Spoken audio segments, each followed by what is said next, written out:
Welcome to our video discussing 12-lead ECGs for basic life support services.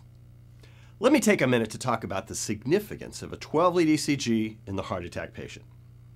If your patient is experiencing a myocardial infarction, they probably have a clot in a coronary artery. Some of those patients, but not all of them, need to have that coronary artery quickly reopened. That's called immediate reperfusion. So, how do you know if your patient needs immediate reperfusion? It turns out that the 12-lead ECG is the test which identifies which patients need immediate reperfusion. Those patients are called STEMI patients because they have ST segment elevation on the 12-lead ECG.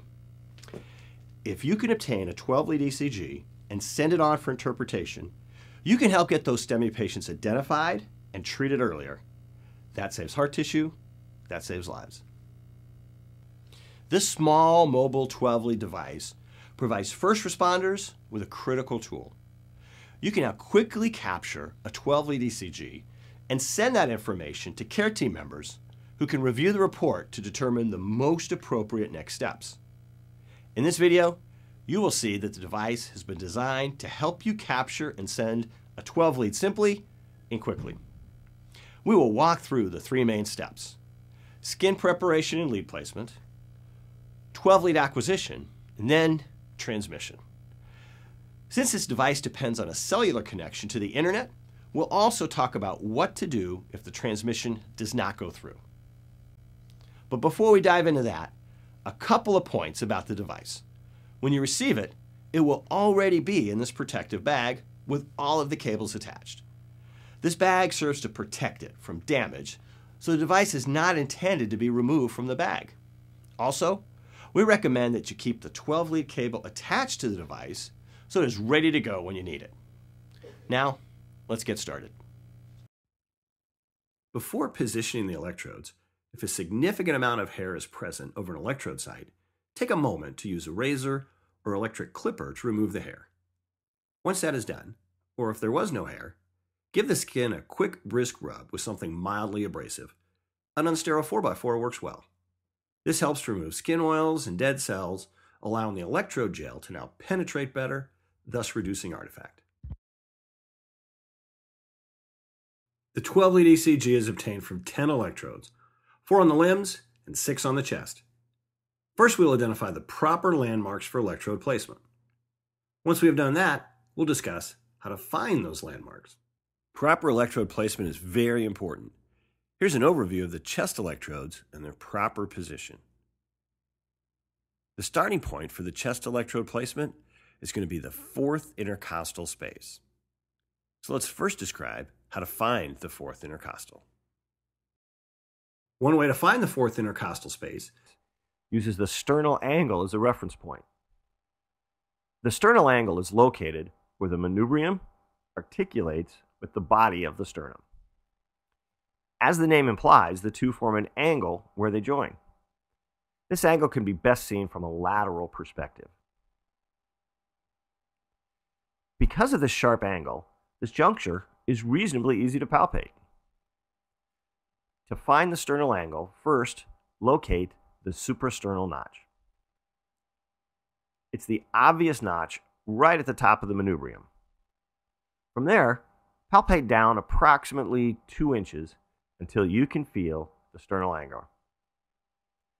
From the sternal angle, move laterally to the right. Your finger is now on the second rib.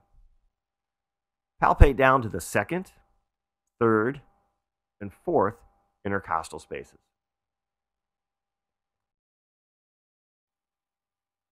Once you've found the fourth intercostal space and position the V1 and V2 electrodes in the sternal borders, the next step is to place the V4 electrode. The V4 electrode is positioned in the mid-clavicular line in the fifth intercostal space. The remaining electrodes do not have specific intercostal landmarks. They are placed in relation to V1, V2, and V4. The V3 electrode is simply positioned midway between V2 and V4. Do not follow the curvature of the fifth intercostal space to position V5 and V6.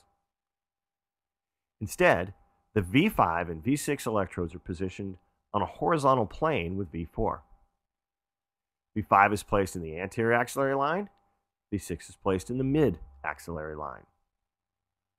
While the mid-axillary line is reasonably easy to identify, the anterior axillary line may be a little more subjective. The anterior axillary line extends down from the anterior axillary fold.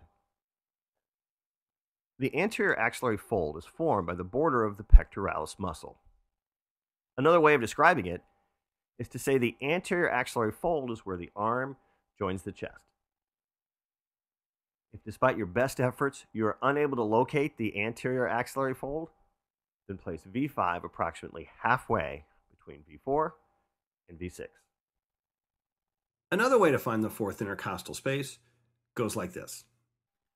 When using the method just described, be certain to identify the juncture of the first rib and the sternum. In some patients, a slight space is palpable between the clavicle and the first rib.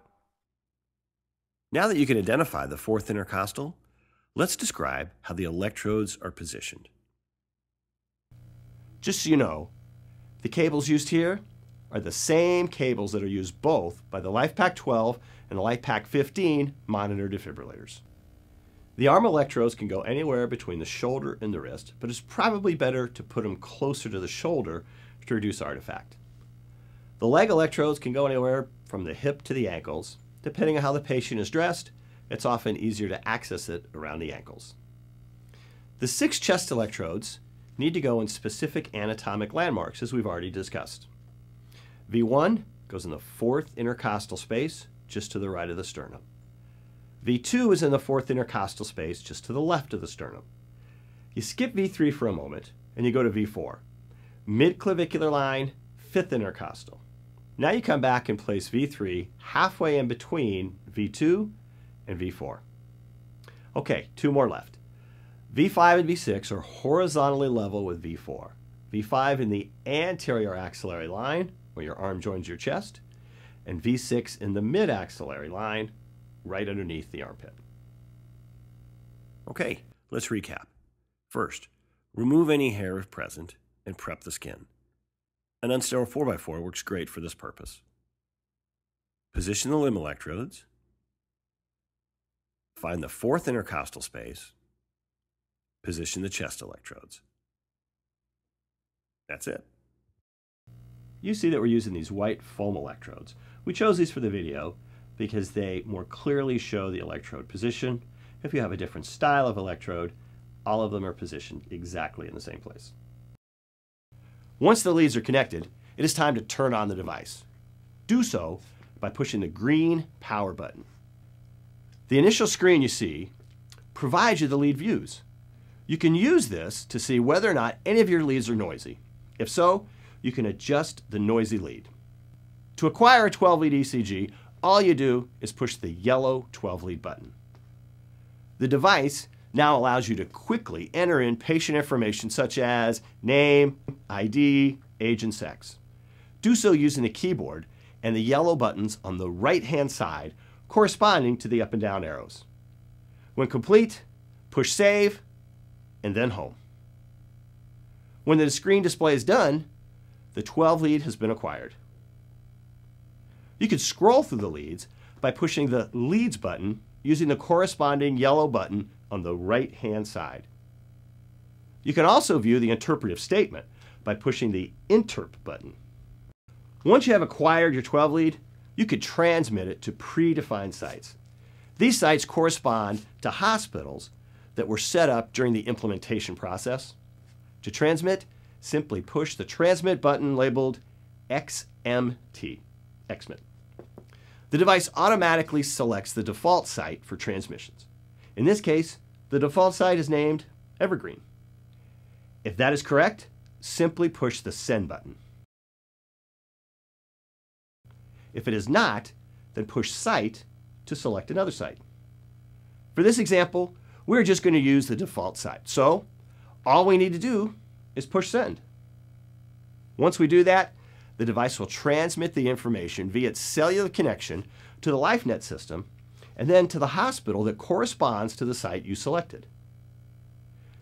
Note that on this screen, the device also shows its signal strength. When transmission is successful, you will see a transmission complete message on the screen. You will also hear a single beep tone. This means that your 12 lead has been successfully received by the LifeNet system and is being distributed. Users on the hospital side will be alerted to your 12 lead and can view it. It will look something like this. Incidentally, if the transmission does not go through, you will hear a 3-beep tone. Listening for the tone is helpful in that it allows you to focus on the patient rather than having to keep your eye on the screen. And that's all there is to it. Now, what we just went through is, of course, an ideal scenario. There may be times when you're trying to transmit a 12 lead and you do not have a cellular signal. If the device cannot transmit, it will automatically retry. This is a setting that can be changed on the device, but the factory default is 3 retries. If for some reason you're not able to get back to an area of coverage, you might find yourself in a situation where you need to verbally communicate the interpretive statement. To do so, all you need to do is push the Interp button and read off the interpretive statement. Now, say you have transmitted the 12 lead to the hospital, but now another medic crew arrives and you want to show them the 12 lead or the interpretive statement. You need to pull up a stored 12 lead report. Here's how you do that. The device stores the 12 lead reports in its archives. You can get to the archives through the options screen. To do so, push the Options button, then select number 1 for archives, and then select Yes when it asks you whether or not you want to enter archives. You will then be asked for a password. The default password, 0000, but of course you can change this. This will pull up the archives page, which lists the stored records organized by patient. First, select the patient. The most recent patient is listed first. The device will first ask you if you'd like to transmit the report again. If you're just looking to get the interpretive statement, select Report. You will then see the available 12 lead reports acquired for that patient. Scroll to the appropriate report, push the Review button. The screen now displays the 12 lead ECG. To view the interpretive statement, push the Interp button. You will then be able to read off the displayed interpretive statement. Another helpful feature you might want to take advantage of is the Test Transmission feature to do a daily test. This is easily done through a few steps. First, turn the device on. Even with nothing connected to the device, you will see the Test button on the right-hand side. To perform a test transmission, simply push Test. The device will run through a transmission and send a test file. If the device shows transmission complete at the end of that process, then the test was successful. What we just did was send a test transmission to the LifeNet system to ensure that this connection works.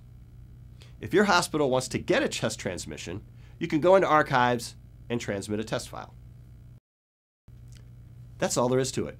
As you can see, this device is designed to allow you to quickly acquire a 12 lead and send that information to downstream care team members.